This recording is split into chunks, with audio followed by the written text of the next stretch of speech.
Bonjour à tous, nouveau tutoriel.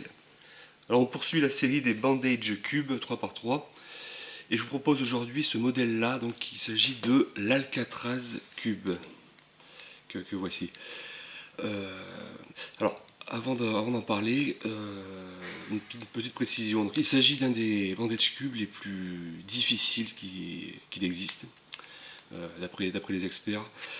Et cependant, je ne vais pas vous proposer une résolution, enfin un tutoriel fastidieux comme c'était le cas du Stonehenge Cube, qui était peut-être un petit peu long. Parce que j'ai trouvé, parce que si je fais la même chose avec mes algorithmes, mes méthodes, ça va encore durer pas mal de temps. Parce que j'ai trouvé récemment un tutoriel très bien expliqué, relativement court on va dire, et qui suit une logique implacable on va dire. Même si ça fait pas mal d'algorithmes, vous verrez, mais c'est une méthode très efficace et elle est du youtubeur espagnol Cubeando. Donc tous les crédits vont pour lui en concernant cette méthode de résolution. Donc je mettrai son canal en bas. Donc c'est la méthode de Cubeando et elle est en tout point remarquable. Donc je vais plus ou moins traduire sa version en français et pour expliquer la résolution de l'Alcatraz Cube. Alors concernant l'architecture de ce casse-tête, pourquoi Alcatraz? Peut-être parce que ça nous rappelle ici les motifs de barreaux de cellules de prison, vous savez. Je sais pas, c'est une hypothèse. Donc comme la prison d'Alcatraz, la célèbre prison. On verrait des sortes de barreaux ici. Et au final ici ce serait la cellule. Donc, alors, il faut savoir qu'il a un nombre de pièces extrêmement faible, on va dire, puisqu'il n'y en a que 12, je crois. Donc, de tous les bandages que j'ai pu présenter, je crois que c'est celui qui en a le moins de pièces. Alors, si on regarde, là, on a une rotation ici, ça fait comme le Stonehenge, vous savez. On a deux couches.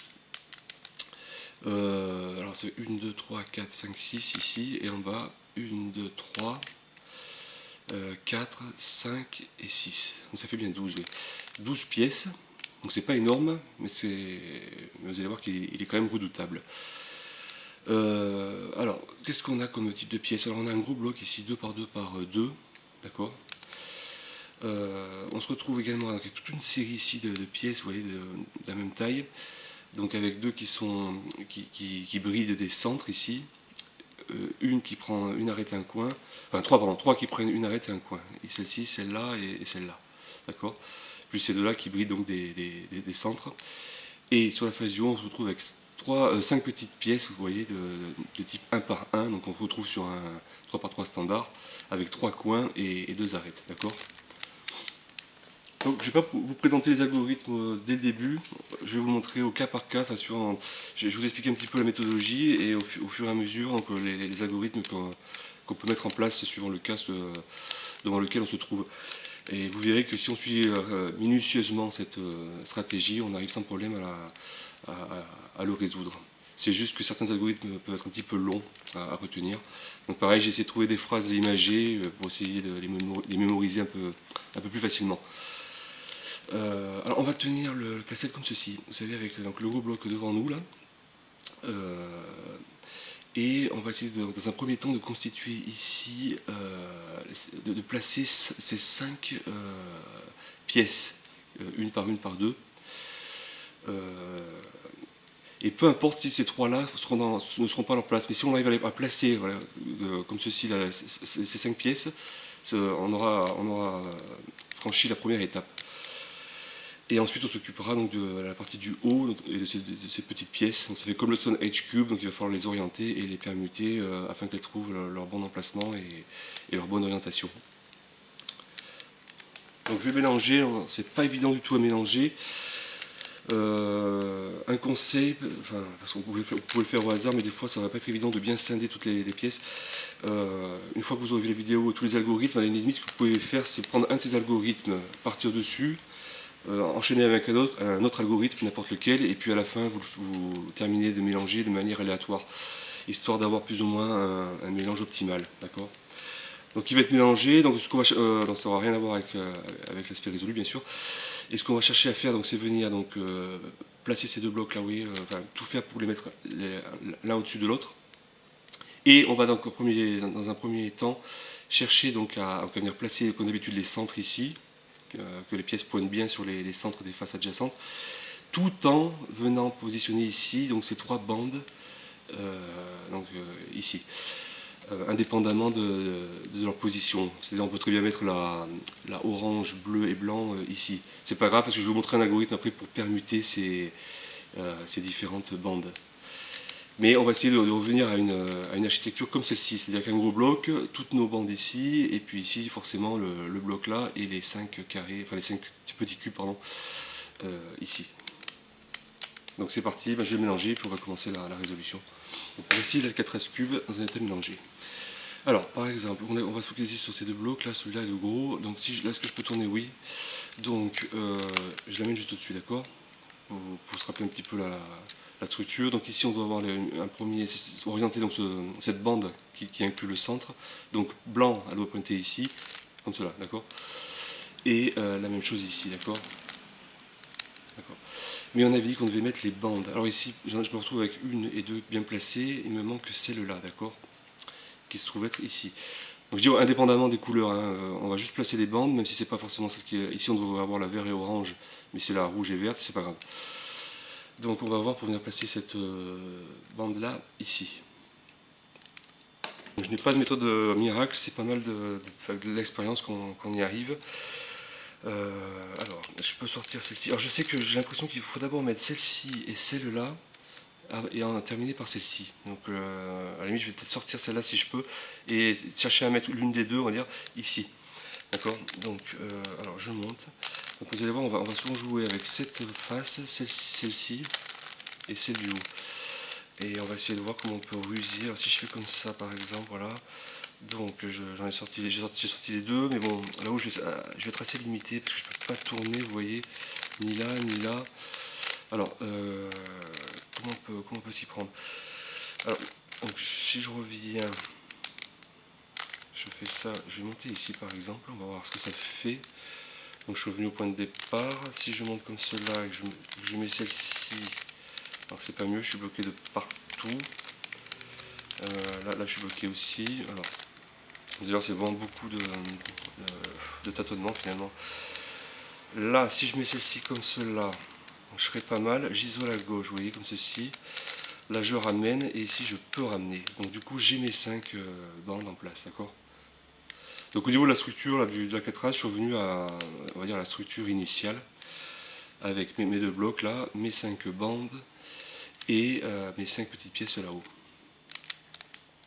Alors première chose qu'on va regarder, donc, c'est ces fameuses 3 bandes.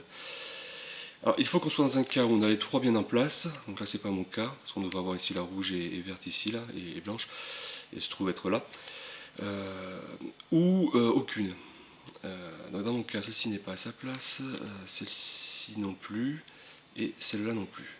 Donc je peux passer à la suite. Mais il est possible que vous vous trouviez dans un cas où vous en avez une qui est à sa place.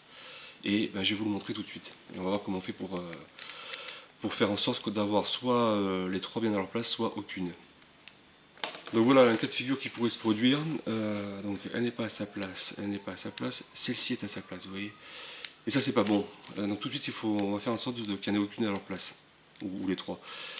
Donc voici l'algorithme que je vous propose dans ce cas de figure. Donc on se tient, donc on était parti comme ceci au début, j'avais dit avec le bloc devant, mais en fait on va plutôt se tenir comme cela. Donc on décale à droite.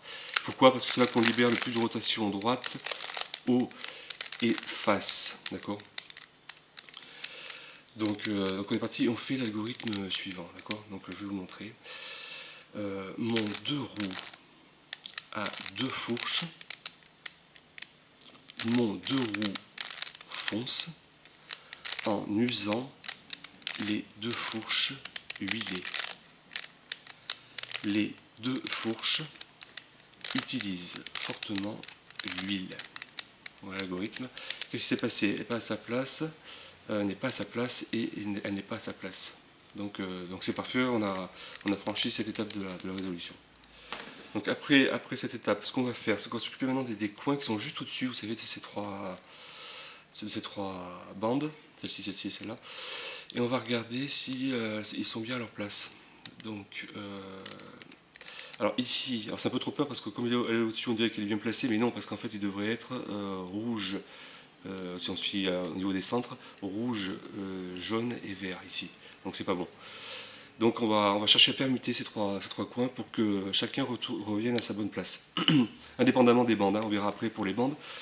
Mais on va venir permuter donc ces coins afin qu'ils retrouvent leur bonne place. Donc si c'est le cas chez vous, vous passez s'ils sont déjà bien placés, vous passez à la suite de la résolution. Hein. Donc on se tient comme d'habitude et on va faire l'algorithme suivant. Donc il part de la même manière. Mon 2 roues a 2 fourches. Mon 2 roues fonce en usant les 2 fourches huilées.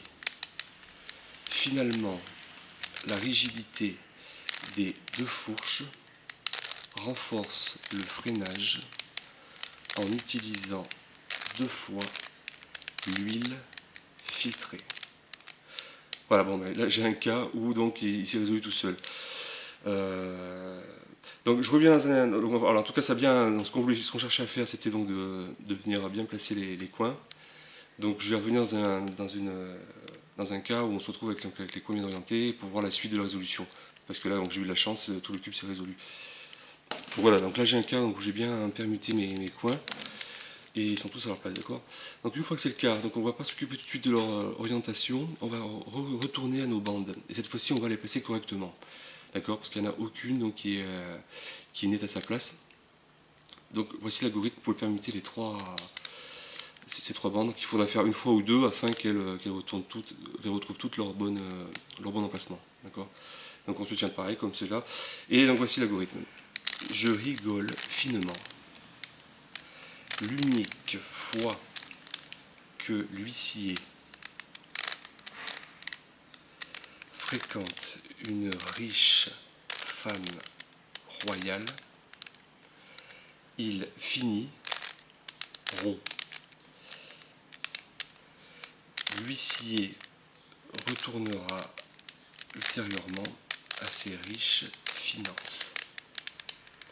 Alors, donc cette bande n'est pas à sa place, celle-ci non plus, celle-là non plus. Donc je refais une deuxième occurrence, d'accord? Je rigole finement.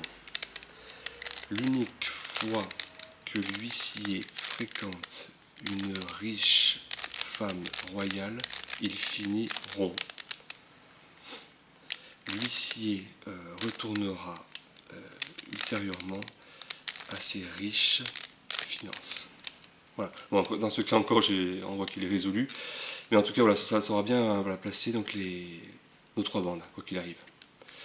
Donc pareil, donc après on va s'occuper de l'orientation des arêtes. Donc là dans mon cas il est résolu, mais vous pouvez vous arriver dans un coin, donc dans un cas où les coins, donc, comme on a vu, sont bien en place, on s'est occupé de toutes ces bandes là, et on arrive ici avec des arêtes qui ne sont pas orientées comme il faut. Voilà typiquement un cas qui peut se produire là, donc, comme j'ai expliqué juste avant. Donc là, on va s'occuper maintenant qu'on a fait ça, donc et qu'on a placé les coins, on va chercher à orienter comme il faut donc ces deux arêtes. Elles seront forcément à leur place, mais elles peuvent être mal orientées comme ici, et en même temps. Donc voici l'algorithme pour orienter comme il faut ces deux arêtes. Donc on se place comme d'habitude ici. Et on repart sur l'algorithme des deux roues et des deux fourches, d'accord? Donc c'est suivant. Mon deux roues a deux fourches, mon deux roues fonce en utilisant les deux fourches huilées.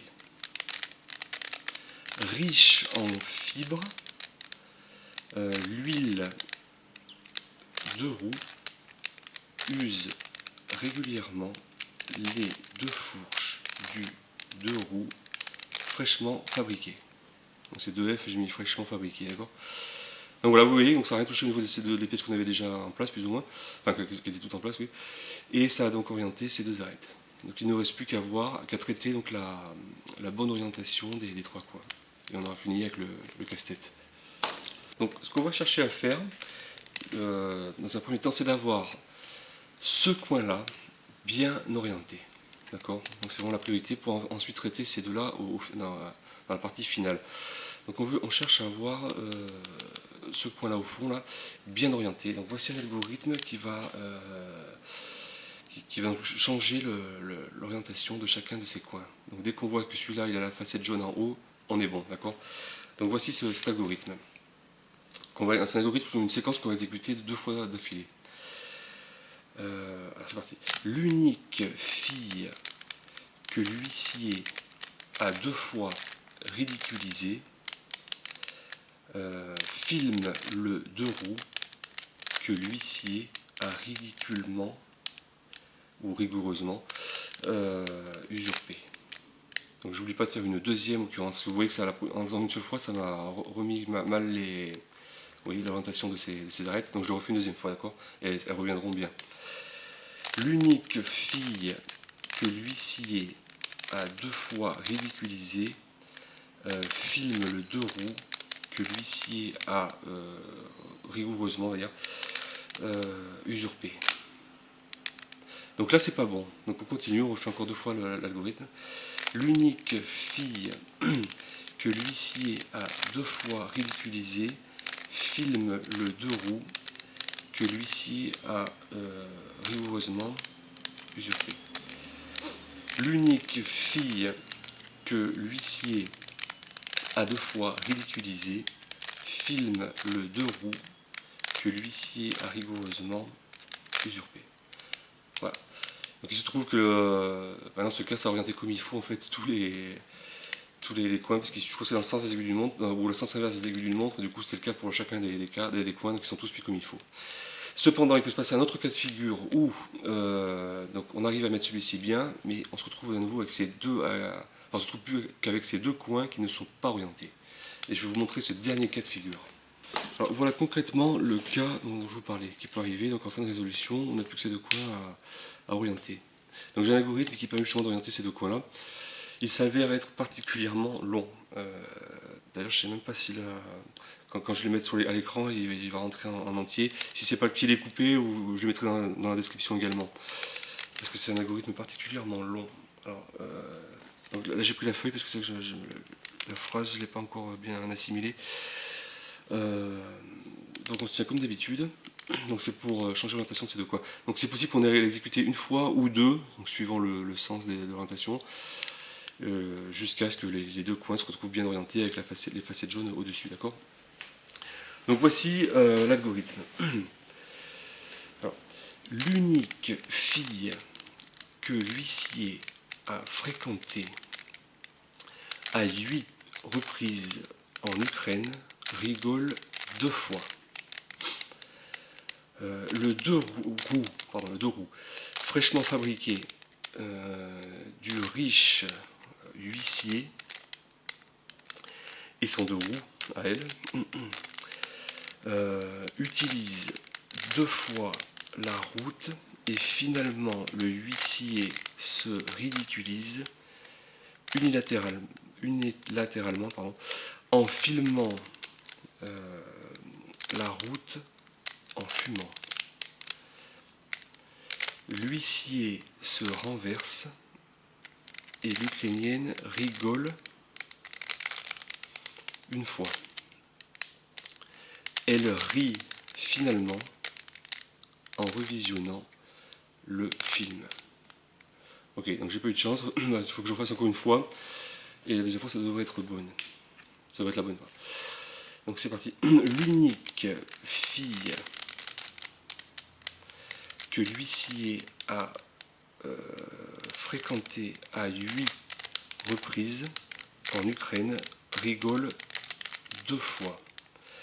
Le 2 roues fraîchement fabriqué du riche huissier et son 2 roues utilise 2 fois la route et finalement le huissier se ridiculise unilatéralement en filmant la route en fumant. L'huissier se renverse et l'Ukrainienne rigole une fois. Elle rit finalement en revisionnant le film. Et de ce fait, donc, on a pu compléter la résolution de l'Alcatraz cube. Donc voilà, donc je trouve cette méthode assez efficace, donc la méthode de Kubernetes. Et si vous la suivez pas à pas, donc suivant les cas justement qui se présentent, on y arrive sans trop de problèmes. Donc je vous mettrai les algos aussi en bas dans la description. Et voilà, c'est vraiment une méthode qui est très efficace parce que c'est un casse-tête redoutable. Donc voilà, j'espère que cette vidéo peut s'avérer utile et je vous retrouve pour une prochaine vidéo. Bye.